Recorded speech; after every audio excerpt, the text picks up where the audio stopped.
My background for this talk is that I came to Britain in 1960, which is, 59 years ago, when Macmillan was the Prime Minister. And then just 2-3 years later, he had to resign because of the Perfume affair.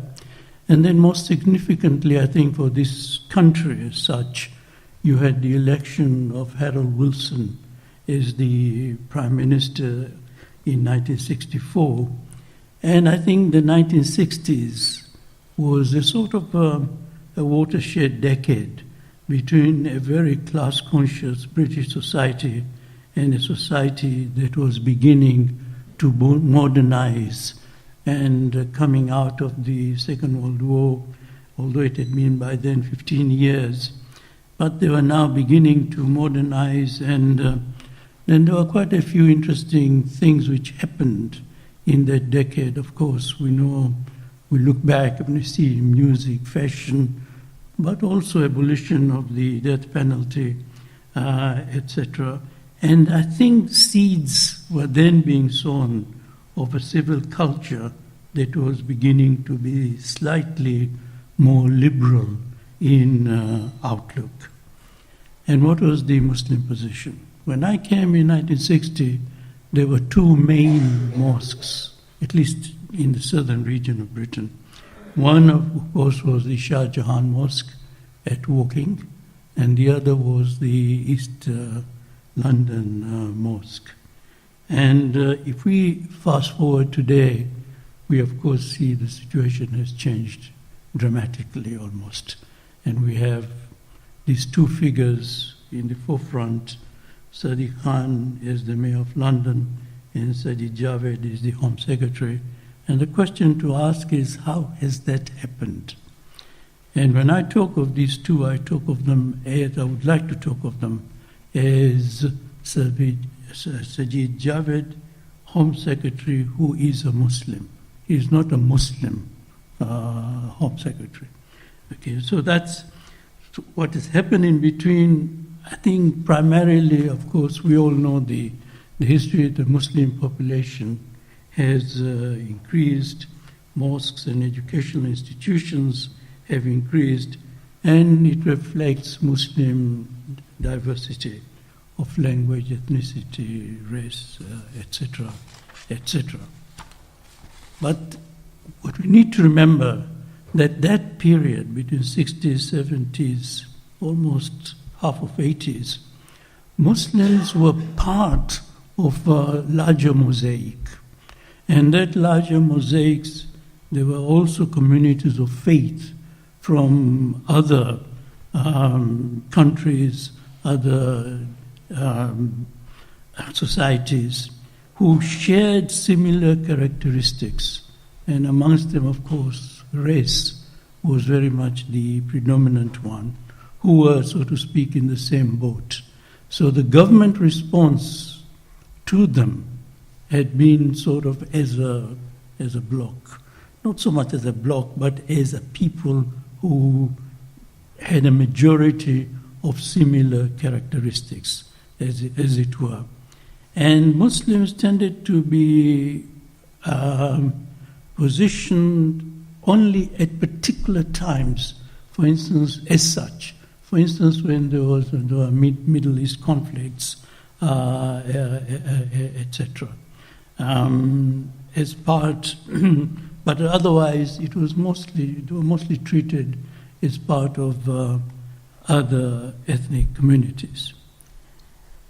And this treatment or even policy by the government was very broadly termed as multiculturalism, as we know.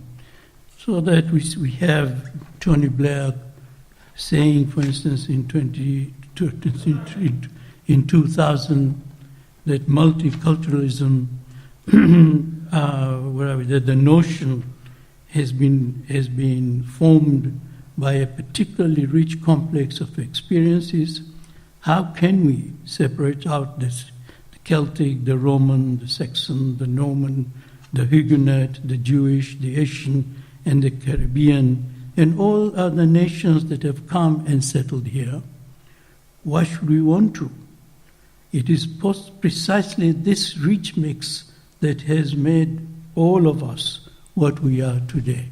So that was sort of the multiculturalism which was taken as a concept which marked coexistence of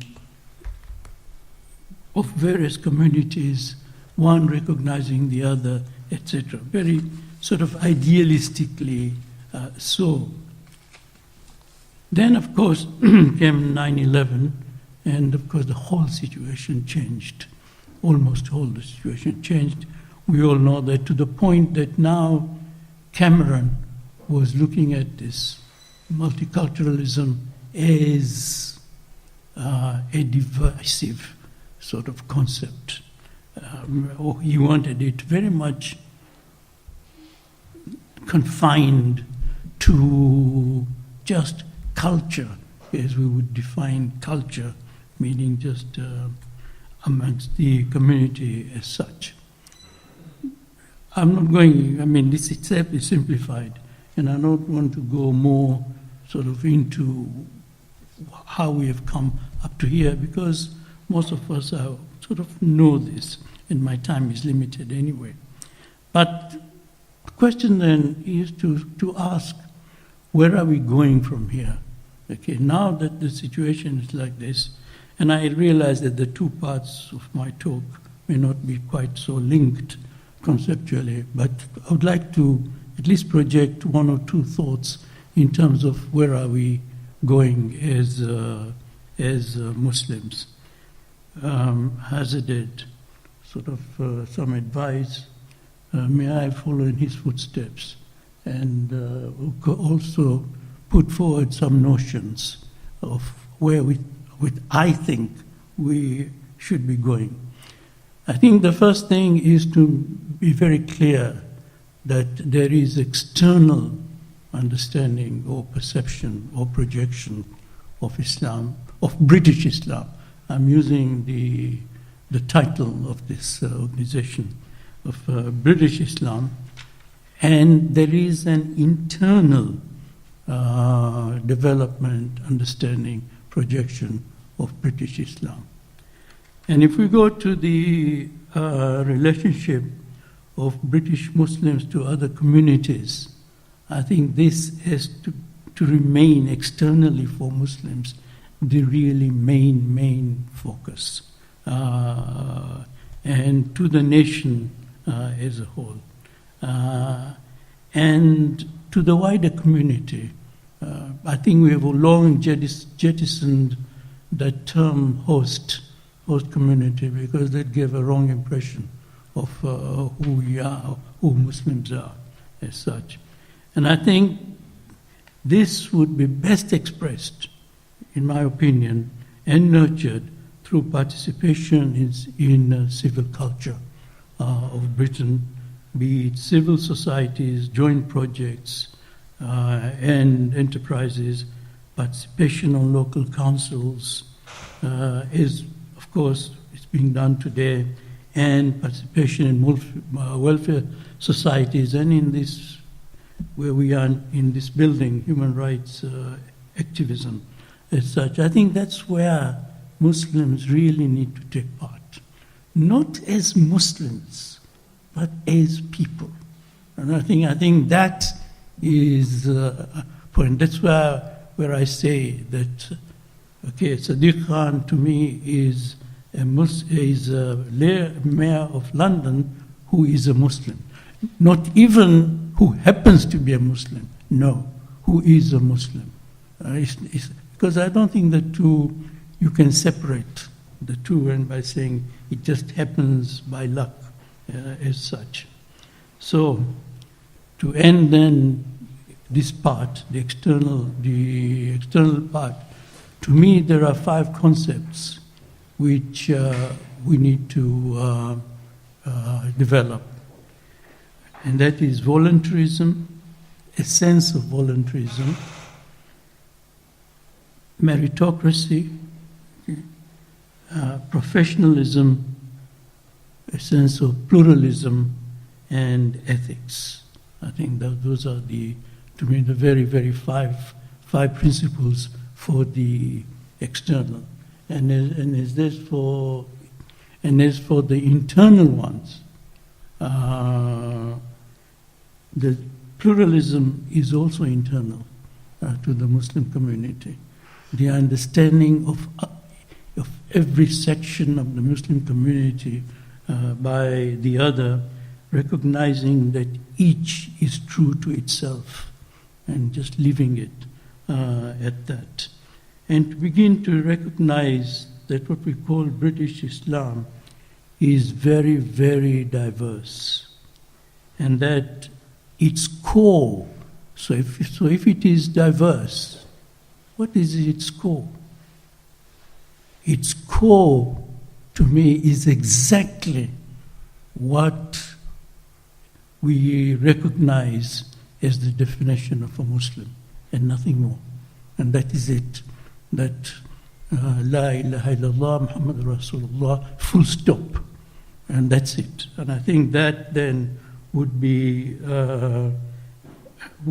to me, a way forward. Beyond that, it is personal, it is individualistic.